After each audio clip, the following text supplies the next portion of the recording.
आकाश मार्गातून एक विमान चालले होते. त्यामध्ये भगवंताचे पार्षद बसले होते. ते गोकर धुंदुककारीला वैकुंठ धामाला नेण्यासाठी आले होते. सज्जन हो, जो श्रीमद भागवत कथा श्रवण करतो त्याला जमत नाही तर भगवंताचे पार्षद घ्यायला येतात. आणि आपण कथा तर खूप श्रवण करतो, परंतु यापासून आपण वंचित राहतो. का राहतो वंचित? तर कारण आपण त्यामागे खूप मोठं कारण आहे की आपण कथेसोबत चिंतन करत नाही, कथेचं चिंतन करत नाही. त्यामुळे आपण याशी वंचित राहतो. आता गोकर्णजी महाराज त्या पार्षदांना विचारतात की अत्रय भवसन्ति श्रोतारो मम निर्मला आणि तानि महानानि तत्रेषान्यगपत्तुतम्. येथे खूप निर्मल हृदयाचे श्रोतागण आहे, त्यांच्यासाठी तुम्ही का बरं विमान आणले नाही?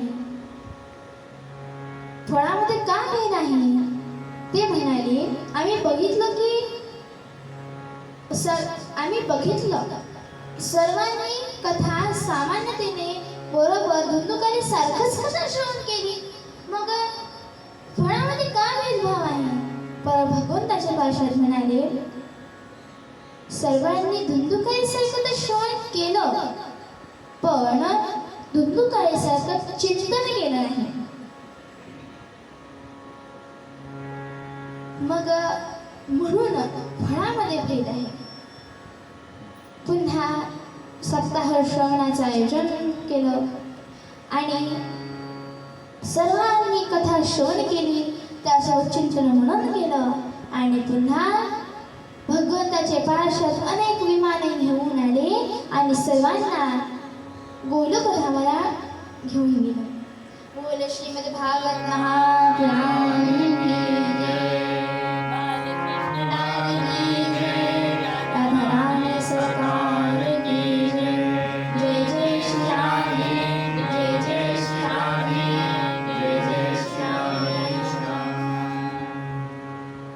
सज्जन हो, श्रोते हे 3 प्रकारचे असतात. पहिला श्रोता, दुसरा सरोता आणि तिसरा श्रोता. श्रोता कशाला म्हणतात, कोणाला म्हणतात, तर तुम्हाला समजवण्याचा मी प्रयत्न करते. सज्जन हो, एक मूर्तिकार असतो, गावामध्ये आला असतो मूर्ती विकण्याकरिता. तर एक सामान्य व्यक्ती मूर्तीची कलाकृती पाहून त्या मूर्तिकाराकडे जातात. जर बजेट असेल तर ती मूर्ती घेऊ म्हणून तो व्यक्ती जातो. आपलंही असं असतं, खिशामध्ये जर 100 रुपये असेल तर आपण 500ची वस्तू घेणार का?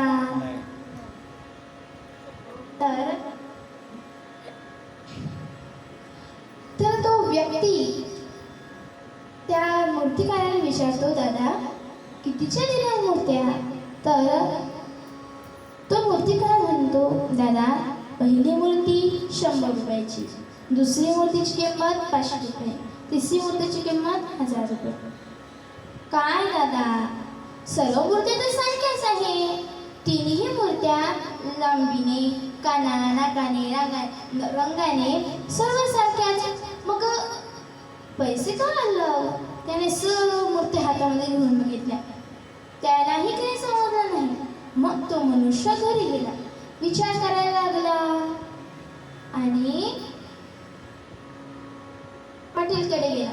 घडलेली सर्व घटना त्याला सांगितली आणि मनुष्य आणि तो पाटील व्यापारीकडे जातो. व्यापारीला म्हणतो, दादा पैसे मूर्त्या कितीच्या? व्यापारी म्हणतो, पहिल्या मूर्तीची किंमत 100 रुपये, दुसऱ्या मूर्तीची किंमत 500 रुपये आणि तिसऱ्या मूर्तीची किंमत 1000 रुपये. मग पाटील म्हणतो, लोकांना काय पागल बनवतात काय? सर्व मूर्त्या सारख्याच आहे, मग काय आहे याच्यामध्ये? व्यापारी म्हणतो, तुम्ही परीक्षा घेऊन बघा. सरळ मूर्ती हातात घेऊन बघितल्या. त्यालाही काही समजलं नाही. तो गेला सरपंचाकडे. घडलेली घटना त्यांना सांगितली. मग मनुष्य, पाटील, सरपंच व्यापारीकडे जातात आणि त्यांनी पण त्या मूर्ती हातामध्ये घेऊन बघितल्या. त्यांनाही काही समजलं नाही. ते गेले. आता सरपंचाने लावली युक्ती की शिक्षकाची भाषा शिक्षकाला कळते, तसेच आध्यात्मिक भाषा आध्यात्मिकालाच कळेल, तर हे पुजाऱ्यालाच कळेल. म्हणून ते गेले मंदिरामध्ये आणि तेथे एक पुजारी होता. घडलेली घटना त्याला सांगितली. तेव्हा मनुष्य, पाटील, सरपंच आणि पुजारी चौघही जातात व्यापारीकडे. त्या पुजाऱ्यांनी ती एक पहिल्या नंबरची पहिली जी मूर्ती होती ती हातामध्ये घेतली. एक बारीकसा तार घेतला आणि तो त्या मूर्तीच्या कानामध्ये टाकला. तो निघाला दुसऱ्या कानात. पंडितजी तो पुजारी म्हणतो, ही मूर्ती 100 रुपयाची. काही शोधे सुद्धा असे असतात, एका कानाने ऐकतात आणि दुसऱ्या कानाने सोडतात. नारे फुंकिली सोनारे, इकडून तिकडून गेले वारे. आता परत दुसरी मूर्ती घेतली. तिच्या पण कानामध्ये तो बारीक तार टाकला, तर तो निघाला तोंडातून. काही छोटे सुद्धा असे असतात, कानाने ऐकतात, बडबड करून सोडून देतात. सज्जन पण ते बरोबर ऐकत नाही, बघत नाही. एका स्त्रीच्या घरी हित बरसात झाला. ती शेजारीकडे गेली आणि म्हणाली, तिला शेजारीला ऐकवलं हात भर. तर ती गेली द्वारकाबाईकडे. द्वारकाबाईला सांगितलं. द्वारकाबाईला वाटलं की 2 हात भर. द्वारकाबाई गेली मैनाबाईकडे. मैनाबाईला सांगितलं 2 हात भर साप होता. मला सांगताच येत नाही किती मोठा होता. आता मैनाबाई म्हणते घरात मावत नव्हता.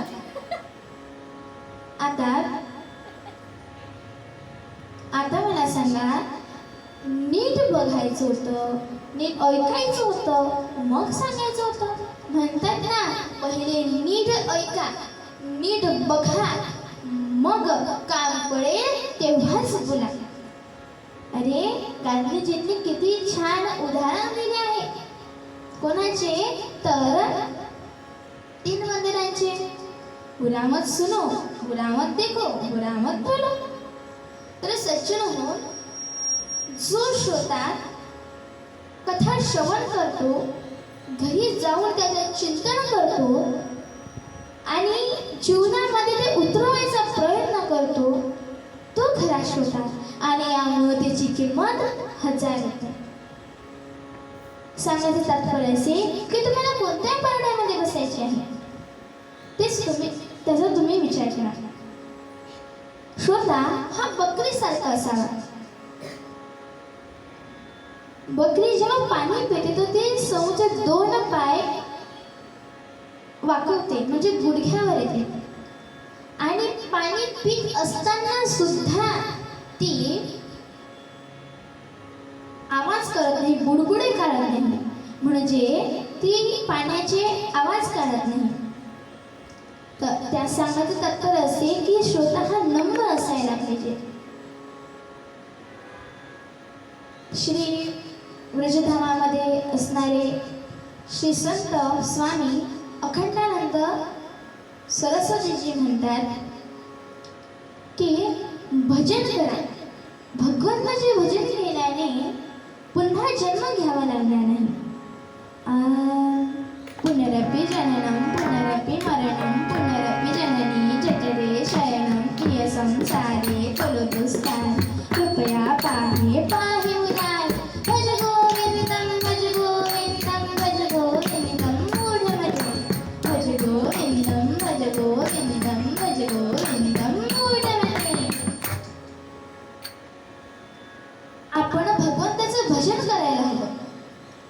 श्री नारदजी म्हणतात, सनत कुमारांना म्हणतात की हे सनत कुमार, कथा श्रवण करायचे काय नियम आहे? तर सनत कुमार म्हणतात की कथा जर करायची असेल तर ब्राह्मणाकडून शुभ मुहूर्त काढावा आणि सर्वात छान महिने आहेत आषाढ, कार्तिक, आषाढ, श्रावण, भाद्रपद, अश्विन, कार्तिक, मार्गशीर्ष हे 6 महिने श्रोत्यांसाठी मोक्षदायी आहे. नवस्याश्विनौ शैव मार्गशीर्ष ऋतुन बहार एते मासा तथा लम्हे श्रोतुना मोक्ष सूचकः. चैत्र आणि पौष ज्यांच्या मनामध्ये कामना असेल आणि कामना असल्याने ते कथा करत असेल, श्रीमद भागवत कथा करत असेल, तर त्याने चैत्र आणि पौष या 2 महिन्यामध्ये कथा करायला नको. आणि जर मनामध्ये कोणती कामना नसेल तर कोणत्याही दिवशी, कोणत्याही महिन्यामध्ये आपण कथा करू शकतो. आणि कथा श्रवण करण्यासाठी सर्वोत्तम स्थान शांतीचं वातावरण आहे. आणि ज्या ठिकाणी व्यासपीठ असेल त्याच्या एका इकडे तुळशीचं झाड आणि मंगल कलश, रुद्र कळश हे ठेवायला पाहिजे. त्या ठिकाणी देवांचे आवाहन, देवी देवतांचे आवाहन करून स्थापना करायला हवी. आणि 5 ब्राह्मण वाचनासाठी ठेवून श्रीमद भागवताच्या 18,000 श्लोकांचं पारायण करायला हवं.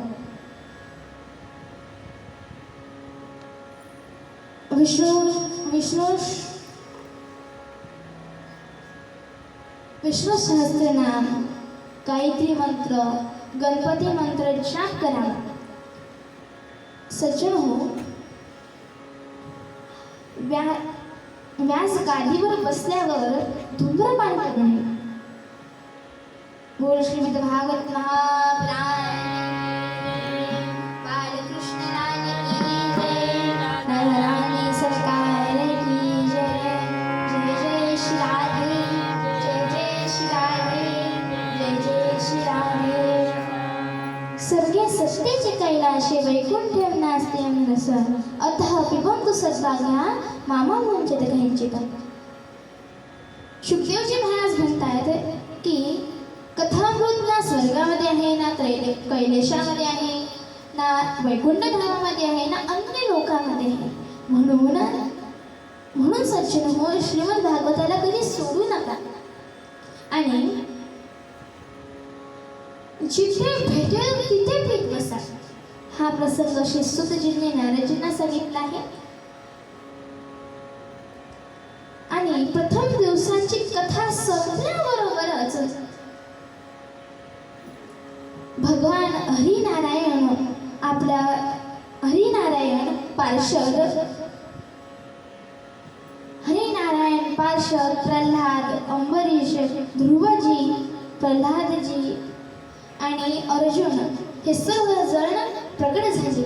भगवान हरीचं जेव्हा प्राकट्य झालं तेव्हा सर्व देवी देवता भजन करायला लागले. चला आपण सुद्धा भक्ती, ज्ञान आणि वैराग्यासोबत भजन करू. प्रल्हाद